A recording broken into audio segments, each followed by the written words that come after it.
Hello everyone, this is Zeeebo and welcome to today's Chaos Zero Nightmare video. So before we start today's video, just a simple Happy New Year to all of you guys. Hope you guys get to achieve what you guys want to achieve for yourself this year. And may everyone watching this video have a blast in 2026. So for today's video, we're going to talk about Zeee Ultimate Sereniel Guide. And today's guide won't be talking about how good she is. Like, obviously she's good. So if you guys haven't seen my past few videos about her, haven't been seeing all the different contents covering her, Sereniel is an amazing unit. In fact, I think she's a must go for because she's limited. So going for one copy just for collection purposes is amazing already. And her partner is insanely strong because her partner is able to provide a permanent buff.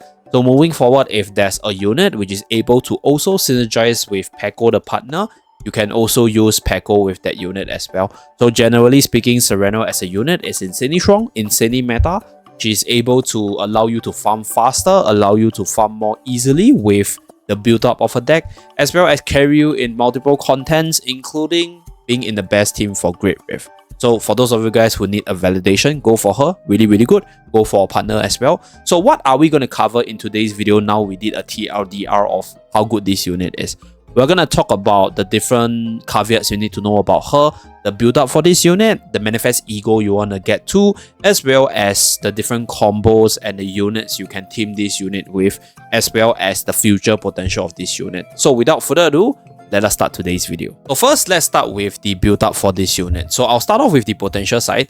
Sereniel as a unit is a unit that can benefit from all the nodes right here because she will be the main carry in most cases, and every boost over here gives her more damage, more survival, as well as more utility for easier farm in the chaos dungeons, as well as more damage in the bossing side. So for the damage side, we have the basic card upgrade, the unique card upgrade, as well as all the critical chance, critical damage, and also the unique stats upgrade. So there are three nodes which I think is skippable if you don't want to rely on the Pulse Fire or common cards too much. So one would be the common card upgrade, and then this basic card proficiency, and also this one over here. So this one is actually really cheap, so I would actually recommend you to upgrade it no matter what. But in terms of this basic card proficiency as well as the common card upgrade, it's subjective. So for this part, you get more damage of Pulse Fire, which makes your chaos farming a lot easier because if you're not running Sereniel with the homing laser side, if you're removing all the homing lasers so that you can duplicate your desired units card more easily, then you will be relying on Pulse Fire for damage as well as the additional laser generation, right? So this will have some use no matter what. For this part, for the common card upgrade side, most of Sereniel's ideal deck doesn't actually run too much of a common card. So this boost might not be that significant, but as a main hyper carry that you run in your team, ideally you want to upgrade all the nodes if possible. If you are limited on resources, then I think this one is keepable. Maybe this one as well, depending on how you build the unit. And then for the unique stats upgrade portion, as you guys can see, if she's at 30% or higher critical chance, you get plus 10% damage. And if it's 60% or more, you get another plus 5%. So homing laser is a key source of her damage, which we'll run through in a little bit. And that's why you want to build critical chance on her as the main stats. So for the memory fragment side, the most ideal setup would be Judgment's Flame as well as Executioner's 2.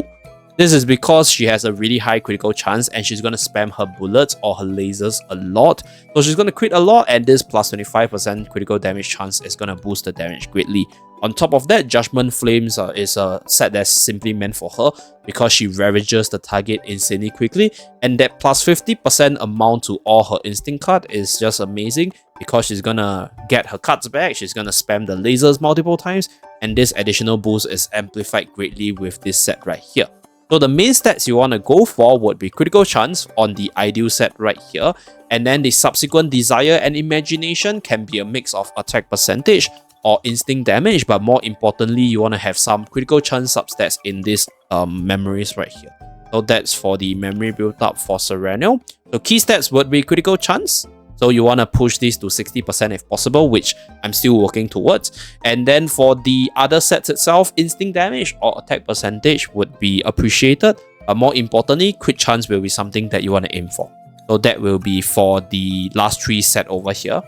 So for set 3, ideal, desire, as well as imagination. So that's for the memory fragment side. Now for the manifest ego portion, this unit, I think is a unit that can work at E0.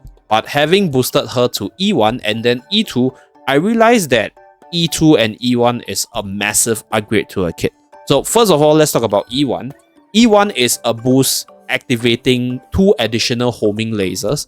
So without this upgrade, it will be 180% on the pale shooting star plus activating 3 lasers. So this additional 2 lasers equates to more damage and equates to even more combo potential, because when you're using pale shooting star, you are activating the homing laser, which can combo with other cards for even more damage output overall. So this is an insane boost, not just to her own kit, but to your combo cycles in general. So that's for the sleeping memory. For the E2 side, at the start of battle, create 2 homing laser L. So at the start of the turn, if homing laser is one of the cards that you draw 1 additional card.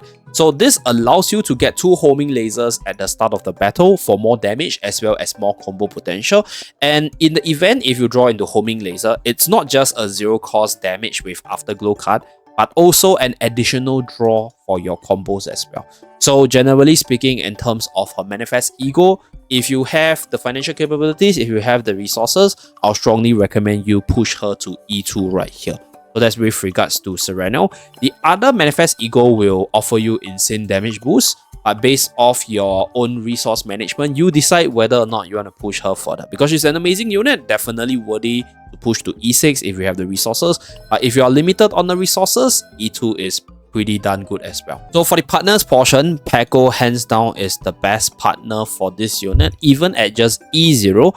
Statistically speaking, Peko is the best unit at E0 as well as E5 for all the different boosts that she's able to provide off the additional effect. But more importantly, her ability Overclock Beacon right here gives you the additional critical chance of Ravage. So this Overclock ability is a permanent boost, or this ability is a permanent boost throughout the battle, which offers a lot of damage over multiple turns, and Ravage is a very easy to achieve condition for Sereniel with her kit. So this is just the perfect partner for Sereniel if you're able to commit some resources into this partner over here. So even at E0, this is still the best partner. However, if you do not have the resources to go for her, Kiara is an okay option if you do have Kiara built up from your other units, or even Yuri being the more free-to-play cheap option to build up to level 5 for the additional effect right here. So that's for the partner side. So next up, let's talk about the combo potential for Sereniel before discussing about the best teammates as well as the team synergies for her. So first of all, for the Epiphanies portion, we did a more in-depth breakdown of all the different Epiphany upgrades as well as the different Epiphanies you want to choose based off the scenarios in another video, which I'll link in the card above as well as the description below. So visit that video if you want to have a more in-depth understanding. So in this part, we're just going to do a very brief one. So first of all, for homing laser, you want to duplicate it because this is your combo piece, this is your damage piece as well as your ravage piece for the combo cycling. So for this part, personally, my favorite will be E4, but E1 and E2, pretty good card to actually get for the upgrades for the Epiphany side. So next, we have the Plasma Missile. So after much testing, I personally feel that the best one is still E5 because there's a lot of combos to build up with this card, and this card makes your deck building a lot easier with the unique tag. And personally, I think for Sereniel's case, because you don't actually have a lot of space for draws for her, so this is where like it might be a bit challenging to consistently draw into the other cards compared to just having an upgrade that lasts on this unit permanently. So since we are on the topic of the upgrading side, for the Shining Core, the best upgrade will definitely be E3 right here.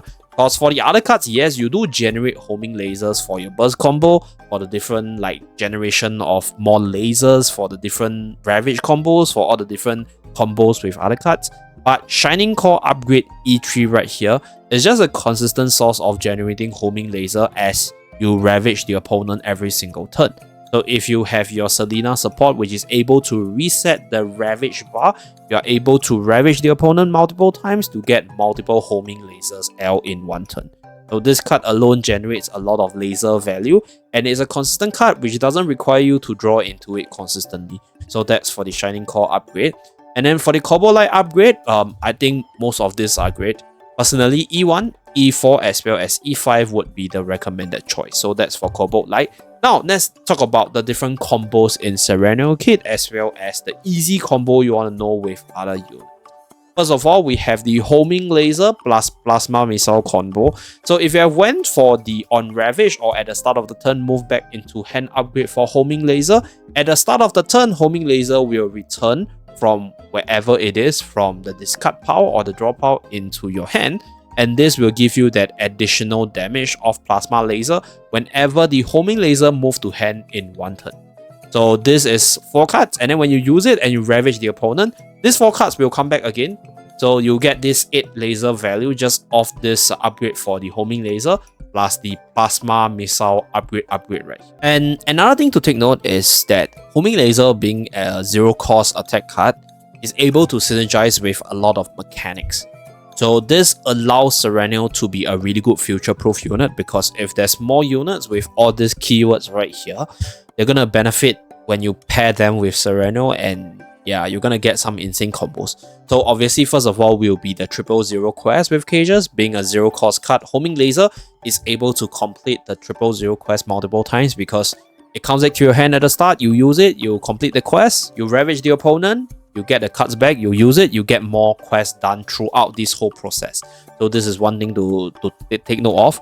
So 0 cost, being the homing laser cost, makes this card a good combo card with future 0 cost combos. So next we have the on each attack use, you get 1 additional hit or 1 additional buff in general. So this one we use Luke's Dance of the Demon right here. So homing laser, you get it back, you throw it at the opponent, you ravage the opponent, you get it back, and then you continue throwing it at the opponent, and then you're gonna get this multi-hit of Dance of the Demon for massive damage of 1 card. So that's one combo, right? In the future, if there's another unit with the for each attack card use, additional combo, additional hit, additional crit damage, then yeah, homing laser is going to be pretty broken. So that's with regards to Dance of the Demon or the for each attack card use. And then next we have Karmic Flames. So Karmic Flames represent the Curse Shackle debuff onto the opponent. So Curse Shackle's debuff is an additional stack of AoEs per attack or per hit on the enemy.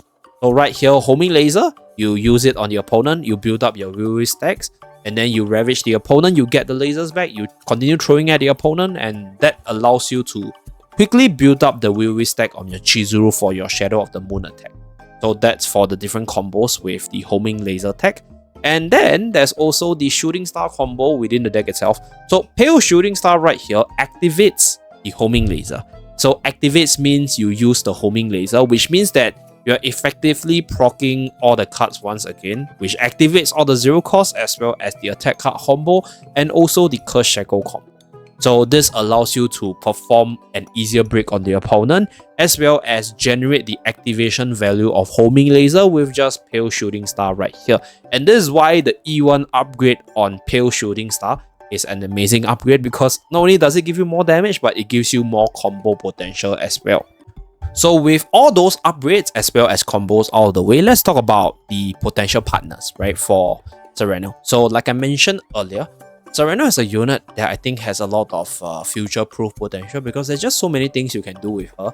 And depending on how you use her in your team, if you're using her as a main carry, so far the best combo would be Selena and Cages, because Cages gives you that 0 cost card synergy, your heal as well as your damage, and Selena gives you the tenacity break recover, so that you can spam your lasers multiple times after ravaging the opponents multiple times.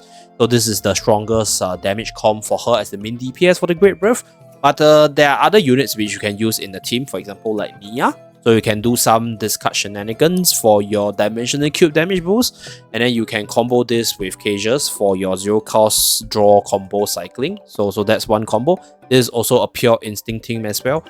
You can also pair her with Ray. So Ray can be your damage booster. You can put Nia, you can put Cages as a draw as your cycling engine.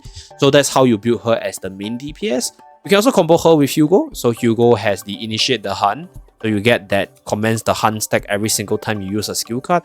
And then you combo that with Sereniel for the 0 cost card spam, plus all the skill card that she's able to use in her skill itself. So that's one combo as well. So you can also combo her with Luke, which I discussed earlier. You can combo her with Chizuru. Not so good, but also a possible idea. So the world's the oyster. There's just a lot of combo potential for Sereniel, and she's just an amazing unit as a whole. So based off all the different discussion for this unit, like I mentioned earlier, a mass pool and E2 if possible for maximum damage boost, as well as the limited banner condition. So that's it for this video. Thank you very much for tuning in. Hope this video is helpful for you guys, and do remember to like and subscribe to see more. I'll see you guys again in my next video. Bye guys.